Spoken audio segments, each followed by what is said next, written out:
Ukraine's president says there could be more gruesome discoveries ahead in the wake of the Russian troop withdrawal from the north of the country. There is mounting evidence of civilian killings, rape and torture. Authorities believe hundreds have been killed in one town alone. Mass graves were recently uncovered in the town of Bucha, but President Volodymyr Zelenskyy says the situation in Borodyanka, 70 kilometres northwest of Kyiv, is much more horrific. Our correspondent, Alexandra von Naumann, was just there and filed this report. They have begun clearing the rubble, but any hope of finding survivors here is long gone. Borodyanka lay on the main route of the Russian offensive on Kyiv. The scale of the destruction is so massive that even emergency workers seem shocked. Now we see with our eyes what the Russians did to a peaceful town. There are no military bases here. They shot people dead, bombed high-rise blocks. I don't understand why. When Russian planes dropped their bombs on the town in early March, these apartment buildings were demolished. Local authorities fear that up to 200 civilians were killed, their bodies still buried under the rubble. In one of the blocks we meet Alexander. He is back to salvage some items from his ruined apartment. When the Russian bombardment started, he managed to flee together with his family. It's bitter, damn it. I'm still wearing the same clothes I had on when I left. At least I want to take some things with me. This used to be his children's room. I don't really know what to say. Don't have words left. They're bastards. Putin and his whole government. A few blocks away, a distribution center for humanitarian aid. Among the residents lining up, Nina and her family. They lived through a lot during the Russian occupation of their hometown, including hunger and constant fear. They were pointing their guns at my daughter and the kids.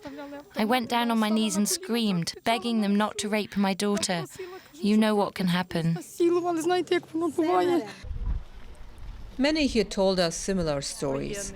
Lena says she's still shaking when she thinks about the weeks under Russian occupation. We have to thank our soldiers. They are so brave. They are so brave that they freed our Borodyanka. Look what they did to my town.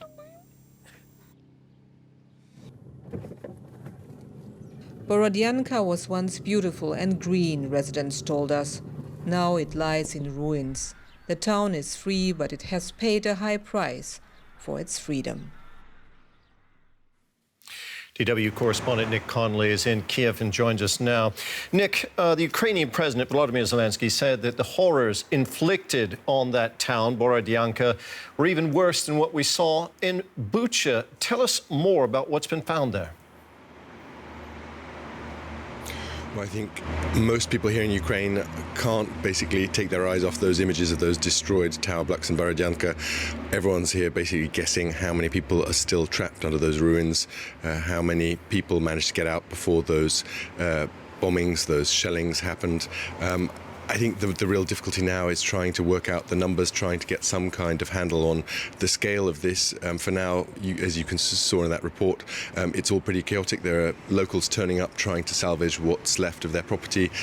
Other government organisations trying to demine to make sure that if people go back, they're not going to face the risk of traps, of mines. But it certainly seems like the kind of images we saw in Bucha are no exception, that this was a more widespread thing in the territories around Kyiv that were controlled by Russian army forces for the best part of a month.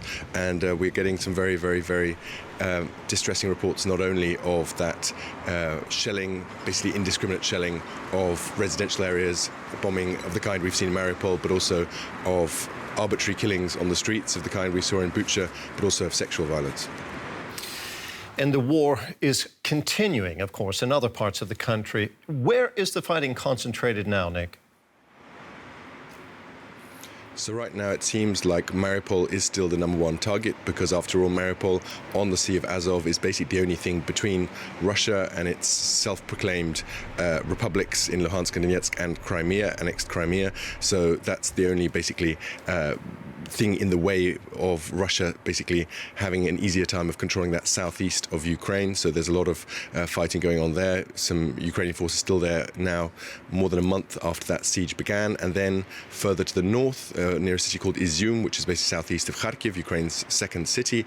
So basically the sense now that Russia is putting all its forces into the south, the southeast, in the hope of encircling Ukraine's forces in Donbass. Now, that's not going to be so easy because Donbass, as you'll remember, is the place where war has been basically in full swing since 2014, since Russia supported those separatist movements there. So the Ukrainian army is very well defended there, has trenches, has other kind of defensive setup. So this is not going to be easy. This is going to be a very hard, a very static war. We've already had Ukrainian government sources warning this could be a battle on the scale and of the kind we saw at last, I guess, in Europe in World War II. Tanks, trench warfare, and very, very high losses on both sides.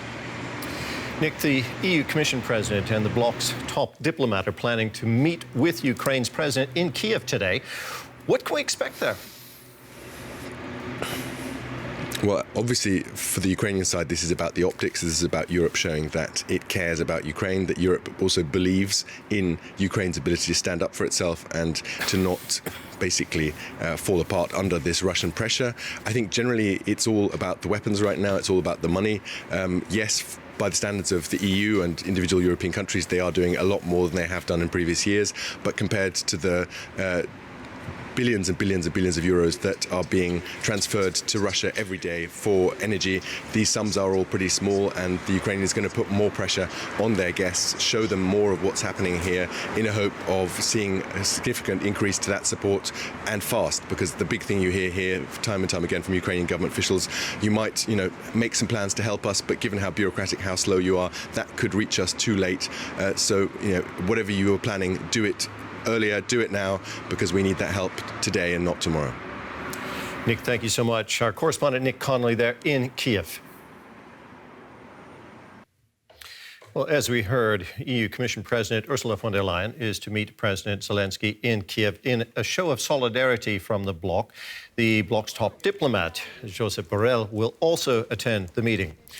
Von der Leyen's new sanctions on Russia, including a ban on importing coal, vodka and timber, were backed by EU member states this week. The new coal ban is estimated to be worth €4 billion a year, but that is just a fraction of what's spent on Russian oil and gas. And the ban isn't due to be implemented until August.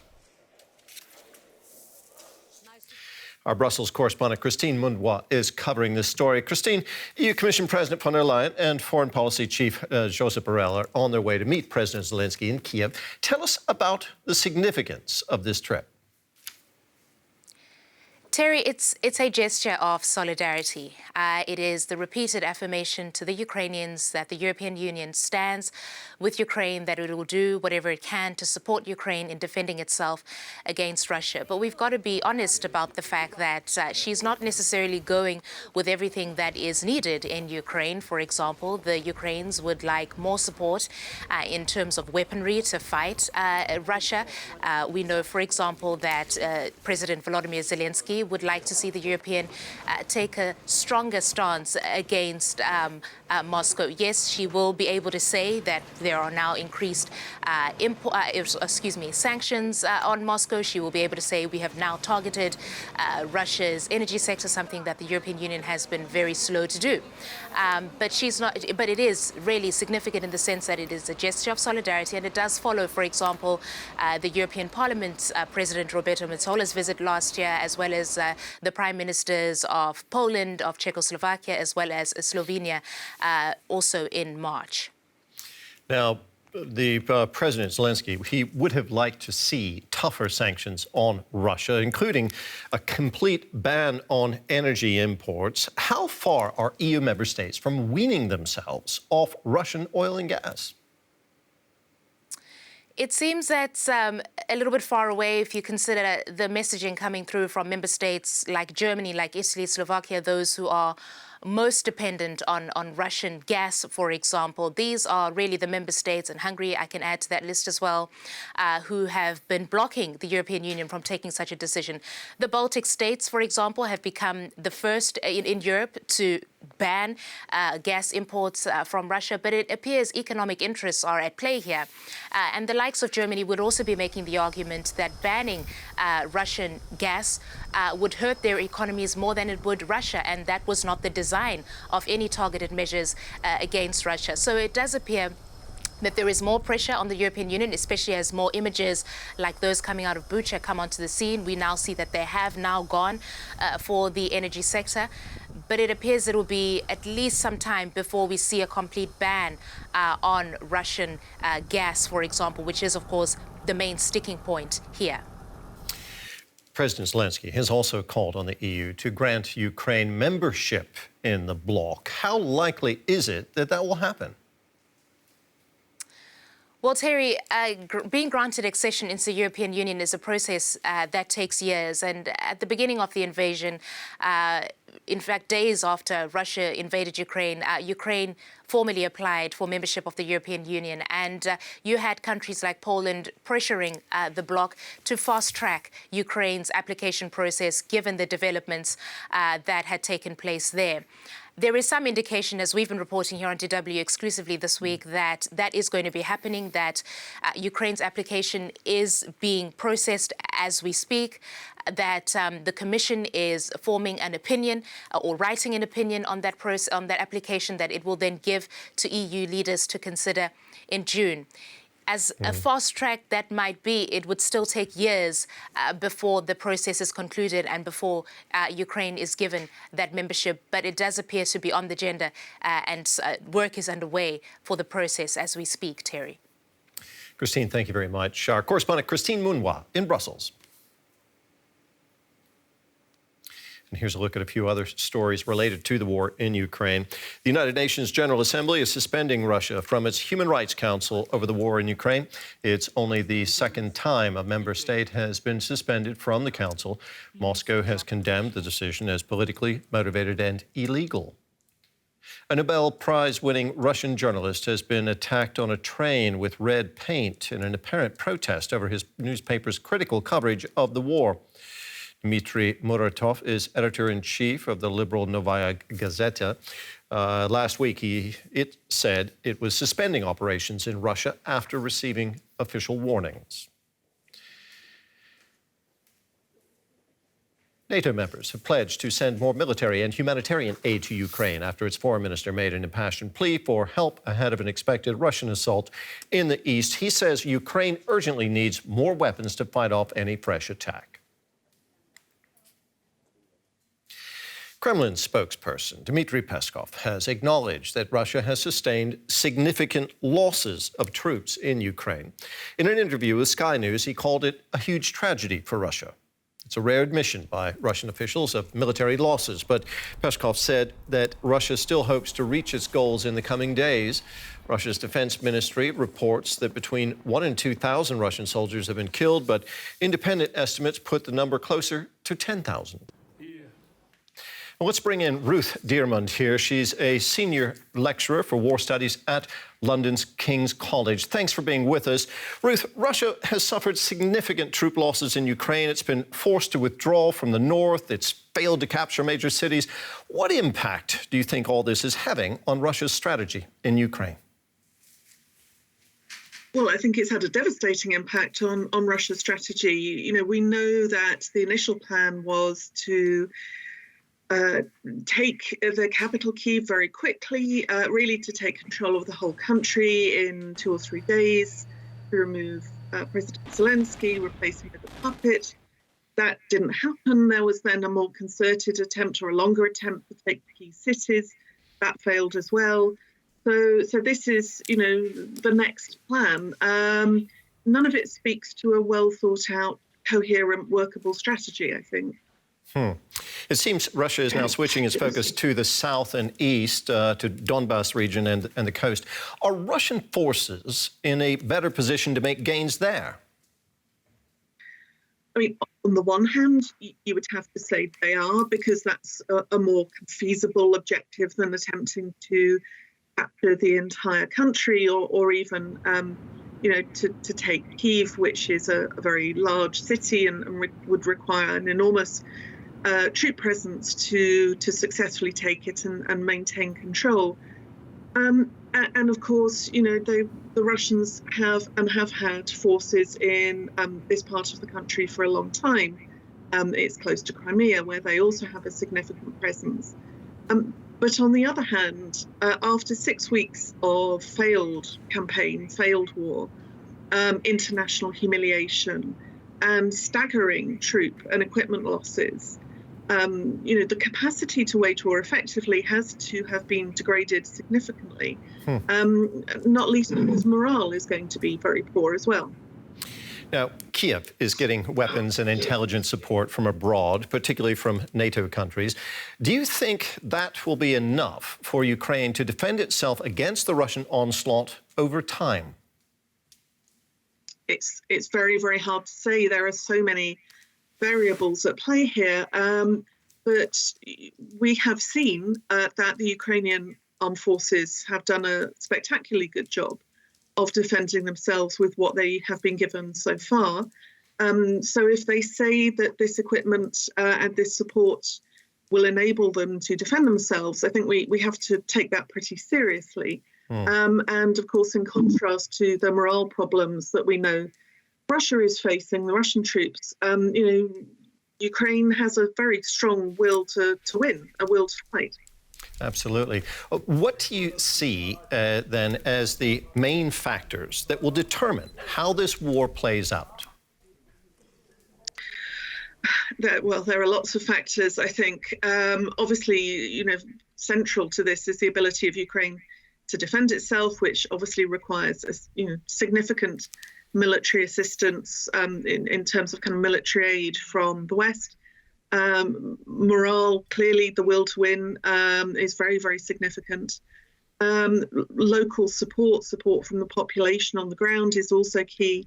And then what happens in the capitals. And again, if we see the Russian government now admitting to losses, although much smaller than we think they are, that's a sign, I think, that they are worried about what's happening. Ruth, thank you very much for that. That was Ruth Dearman of King's College London.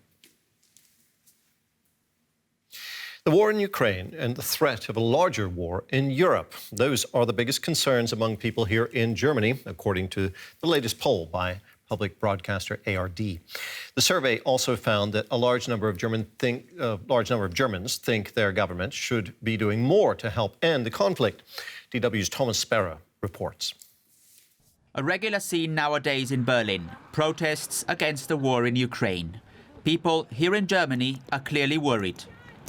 The biggest concern is further escalation. That Europe and NATO fall apart. The biggest fear is that the war will come here. A new poll seems to confirm those feelings. A vast majority of Germans are concerned about the well-being of people in Ukraine. But many are also worried about the economic situation at home, energy supplies, or an even bigger war in Europe.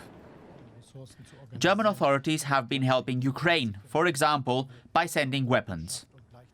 A clear minority think the government's response has gone too far. Just over a third say it has been appropriate, but nearly 50% believe it hasn't gone far enough. This is also evident on the streets of Berlin. More powerful weapons should be supplied. I'm in favor of an oil embargo. Stronger action against authoritarian regimes should have been taken before. Pressure is increasing on German authorities for them to do more, but it's unclear just how far they will go. And joining me in the studio for some analysis is our political correspondent, Emmanuel Schaz. Emmanuel, pressure growing on German authorities from the public. Public pressure is something that German politicians, of course, think about. What do you make of the figures in this latest poll? Well, it's very interesting to see that there's 91% of Germans who are actually very worried about what's happening to the Ukrainians right now in the war. But at the same time, 80% of them are actually worried about worsening of the economic situation, of the economic consequences of that war here in Germany. So there's very contradicting attitude, but there's growing concern about what's happening in Ukraine. I think we can really say that there's a before and after Bucha effect. After those terrible pictures reached us over the weekend, we can see that the mood has shifted significantly here in Germany, also on how the German government has reacted to this war. Talking about how the German government has reacted, the German government made announcements regarding military spending that shocked a lot of people. It's a remarkable turnaround on Germany's military posture, and that seems to be going down pretty well. Exactly. It is something we couldn't have thought about maybe 2 months ago. You know, the fact that Germany would deliver so many weapons to another country, but the support to that has grown significantly.